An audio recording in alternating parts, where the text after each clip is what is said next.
मित्रांनो नमस्कार. मी अथर्व गोसावी. स्वागत आहे सर्वांचं आजच्या आपल्या व्हिडिओमध्ये. आपला क्रिप्टोकरन्सी मराठीचा जो फ्री कोर्स सुरू आहे आपल्या चॅनलवरती, त्याच्या आता आपण 19व्या भागामध्ये आलेलो आहोत.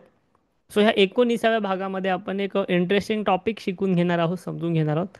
त्या टॉपिकचं नाव आहे डीफी. म्हणजे काय? डीफी हा काय प्रकार आहे क्रिप्टोमध्ये, त्याचे फायदे काय, त्याचा वापर कशा प्रकारे होऊ शकतो आणि आपल्याला ह्याच्या पुढे जी डेव्हलपमेंट होणार आहे किंवा नवीन नवीन गोष्टी येणार आहेत त्यामध्ये डेफी तुम्हाला कशा प्रकारे उपयोगी ठरणार आहे, हे आपण आजच्या व्हिडिओमध्ये आजच्या भागामध्ये जे आहे ते कम्प्लिटली शिकून घेण्याचा प्रयत्न करणार आहे. सो ह्याच्या आधी जे 18 भाग तुम्ही आपल्या कोर्समध्ये बघितलेले असतीलच. सो जर बघितलेलं नसेल तर नक्की ते बघून घ्या. मी तुम्हाला गेले 1-2 सेशनपासून जे आहे ते काही इम्पॉर्टंट प्रॅक्टिकल गोष्टी शिकवायला सुद्धा सुरुवात केलेली आहे. सो ते लेटेस्ट व्हिडिओसुद्धा नक्की बघून घ्या. सो आता आपण ह्या व्हिडिओमध्ये शिकून घेऊया डीफी म्हणजे काय आणि ते तुमच्या बँकिंग सिस्टीमला कशा प्रकारे बदलेल. आता आपली जी बँकिंग सिस्टीम चालू आहे, फायनान्स सिस्टीम चालू आहे, त्याला डेफी कशा प्रकारे बदलणार आहे येत्या काही वर्षामध्ये, ते आपण इथे शिकून घेऊया. सो डीफी म्हणजे काय? डीफीचा अर्थ आहे decentralize finance. Okay, decentralize finance म्हणजे ह्याच्यामध्ये ना बँकेची गरज आहे ना ब्रोकरची गरज आहे. तुमचे फायनान्सेस मॅनेज करण्यासाठी, ट्रान्झॅक्शन सिक्युअर करण्यासाठी, ट्रान्सपरंट करण्यासाठी ना बँकेची गरज आहे ना ब्रोकरची गरज आहे. मग गरज कोणाची आहे? Blockchain plus smart contracts. ह्या दोन गोष्टीच्या मार्फत तुम्ही डेफीच्या मार्फत काम करू शकता. त्याच्यामध्ये कोणताही मध्यस्थ असणार नाही, कोणताही मिडल पर्सन तुमच्या ट्रान्झॅक्शन्स बघणार नाही, तुम्हाला ट्रॅक करणार नाही. आता बँकेचं कसं होतं, आपण बँकेमध्ये अकाउंट वगैरे खोलतो, बट बँक आपल्याला ट्रॅक करत असते. आपल्या अकाउंटमध्ये किती पैसे येत आहेत, किती पैसे जात आहेत, आपण किती पैसे कमवतो आहे, किती जात आहेत, किंवा कोणाला आपण पैसे सेंड करतोय. सो ते आपलं संपूर्ण ट्रॅक होते, आपली प्रोफाईल ट्रॅक होत असते. आणि त्यानंतर मग आपल्याला, तुम्हाला माहिती आहे, वेगवेगळे प्रोडक्टसुद्धा पाठवले जातात, पिच केले जातात, क्रेडिट कार्ड असतील, लोन असतील, वगैरे वगैरे. बट कारण की ह्याच्यामध्ये बँक हा मध्यस्थ आहे. बट डेफीमध्ये कोणताही मध्यस्थ नाही, हा डिसेंट्रलाइज फायनान्स आहे. आता पारंपरिक बँकिंग विरुद्ध डेफी ह्याच्यामध्ये फरक काय? तर बँका ही मध्यस्थ आहे, इथे KYC होते, इथे पेमेंटला कधी कधी डिलेसुद्धा होतो, सुट्टीच्या दिवशी मोठे मोठे ट्रान्झॅक्शन डिलेसुद्धा होतात. बट डीफी हे स्मार्ट कॉन्ट्रॅक्ट्सवरती चालतं, हे फास्ट आहे आणि ग्लोबली ॲक्सेप्टेड आहे. मग तुम्ही आज इंडियामधनं एक, तुम्हाला समजा US च्या बँकेमध्ये पैसे टाकायचे आहेत, तर तुम्हाला कोणतं तरी ॲप्लिकेशन वापरावं लागेल, पेपलसारखं, किंवा कोणतं तरी पेमेंट गेटवे वापरावं लागेल, किंवा ह्या ट्रान्झॅक्शनला वेळही लागेल. बट डेफीच्या मार्फत तुम्ही जगातल्या कोणत्याही कानाकोपऱ्यामध्ये काही सेकंड्समध्ये ट्रान्झॅक्शन करू शकता. ओके, ह्याच्यामध्ये कोणतेही परमिशन नाही आणि कोणालाही वापरता येऊ शकतं असं हे इझी एक टूल असं आहे, किंवा एक सॉफ्टवेअर आहे, किंवा एक सिस्टीम आहे असं आपण म्हणू शकतो. त्यानंतर डीफीच्या सेवा कोणत्या, म्हणजे डीफीमध्ये तुम्ही काय काय करू शकता? तर लेंडिंग आणि बॉरोईंग म्हणजे उधार देणं, उधार घेणं करू शकता. म्हणजे इन शॉर्ट कर्ज देणं किंवा कर्ज घेणं ह्या गोष्टी करू शकता, सेम बँकेमध्ये ज्या ज्या गोष्टी होतात त्याप्रमाणे. त्यानंतर ह्याच्यामध्ये युनिस्वॅप आहे, किंवा ह्याच्यामध्ये पॅनकेक स्वॅप आहे. त्यानंतर स्टॅकिंग तुम्ही करू शकता. स्टॅकिंग म्हणजे काय, की तुम्हाला काही कॉईन्सवरती इन्कम भेटत असतं स्टॅकिंगच्या माध्यमातून, जे आपण पुढे जाऊन शिकूच. ते तुम्ही करू शकता, यील्ड फार्मिंग करू शकता, आणि स्टेबल कॉईन्सचे व्यवहारसुद्धा तुम्ही डेफीच्या मार्फत जे ते नक्कीच करू शकता. डीफी काम कसं करतं? तर डीफी जे आहे हे स्मार्ट कॉन्ट्रॅक्ट्सद्वारे काम करतं. स्मार्ट कॉन्ट्रॅक्ट्सद्वारे ह्यांचे ऑटो व्यवहार होतात.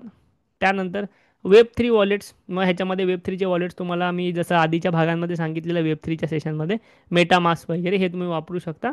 आणि ह्याच्यामध्ये बँकर कोणीही नाही. जो डेफीमध्ये जो कोड असतो तोच एक बँकर आहे असं तुम्ही समजू शकता. अशा प्रकारे डेफी जे आहे ते काम करत असतं. डेफीचे फायदे काय? तर पहिलं म्हणजे काय, परमिशनलेस.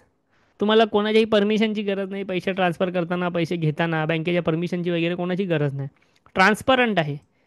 इथे व्यवहार झाले की ते त्या ठिकाणी स्टोअर होतात आणि तुम्ही कधीही ते पाहू शकता. 24/7 ॲक्टिव्ह आहे. पॅसिव्ह इन्कमची सुद्धा संधी आहे, म्हणजे जसं तुम्ही स्टॅकिंग वगैरे मी तुम्हाला म्हटलं, त्याद्वारे तुम्ही पॅसिव्ह इन्कमसुद्धा डेफीच्या मार्फत नक्की कमवू शकता. डेफीचे धोके. आता क्रिप्टोमध्ये जेव्हा आपण येतो ना, आता सध्या धोके थोड्या प्रमाणात जास्त आहेत. सो हे तुमचे स्मार्ट कॉन्ट्रॅक्ट जे आहेत ते हॅक होऊ शकतं. जे तुम्ही ट्रान्झॅक्शन करणार ते तुमचा कदाचित स्मार्ट कॉन्ट्रॅक्ट्स हॅक होऊ शकतात. स्टेबल कॉईन्स जे आहेत ते डीपेससुद्धा होऊ शकतात. आणि फेक प्रोजेक्ट्सपासून तुम्हाला सावध राहायचं. मी तुम्हाला नेहमी सांगतो क्रिप्टोमध्ये, की जे काही फेक प्रोजेक्ट्स असतात, फेक कॉईन्स असतात, त्यापासून तुम्हाला नेहमी सावध राहायचं आहे. तर डेफी आणि बँकिंग.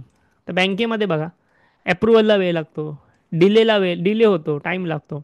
डेफीमध्ये सर्व गोष्टी इन्स्टंट होतात, ग्लोबली ॲक्सेप्टेड आहे आणि डिजिटल आहे. आणि डेफीच्या वापरामुळे बँकेशिवाय फायनान्समध्ये क्रांती होऊ शकते. ओके, सो डेफी जी आहे ही बँकिंग सिस्टीमला कम्प्लिटली बदलून टाकू शकते. कदाचित तुमची बँकिंग सिस्टीम जी आहे, बँका ज्या आहेत त्यासुद्धा पुढे जाऊन डेफीचा वापर नक्कीच तुम्हाला करताना दिसू शकतात. So DeFi is equal to financial freedom तुम्हाला फायनान्सेस मॅनेज करायला कोणाचीही गरज नाही मध्यस्थाची.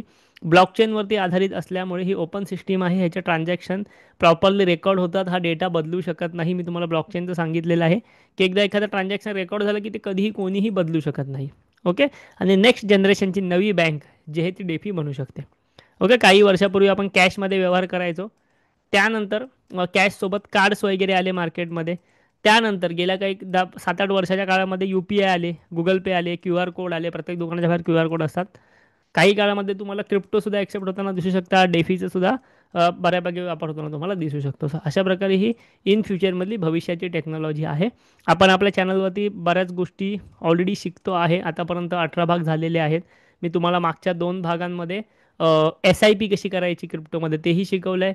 फ्युचर कॉन्ट्रॅक्ट, स्पॉट कॉन्ट्रॅक्टबद्दल पण शिकवलं. ते व्हिडिओसुद्धा तुम्ही नक्की बघून घ्या. आजची ही माहिती, आजचा व्हिडिओ जर आवडलेला असेल, आपला हा कोर्स आवडत असेल मुळात, तर ह्या व्हिडिओला नक्की एक लाईक करा. लाईक करायला कोणतेही तुम्हाला पैसे लागत नाहीत. सोबतच आता आपण जुलै महिन्याच्या अगदी मध्यावर आलेलो आहोत. सो पुढच्या काही दिवसामध्येच आपण क्रिप्टोकरन्सीचे ॲडव्हान्स सेशन सुरू करतो आहे. ॲडव्हान्स वेबिनारही सुरू करतो आहे, जे की मी स्वतः लाईव्ह घेणार आहे. सो त्यासाठी काय करायचं, व्हिडिओच्या डिस्क्रिप्शनमध्ये आपल्या टेलिग्राम चॅनलची लिंक दिली आहे. व्हिडिओच्या डिस्क्रिप्शनमध्ये, व्हिडिओच्या पिन कमेंटमध्ये आपल्या टेलिग्राम चॅनलची लिंक दिलेली आहे. तो नक्की पहिला जाऊन जॉईन करा.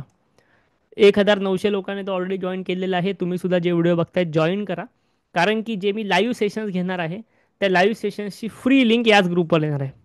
फ्रीमध्ये सगळ्यांना अटेंड करायला देणार मी क्रिप्टोचे सेशन, बट त्याची लिंक या ग्रुपला येणार आहे.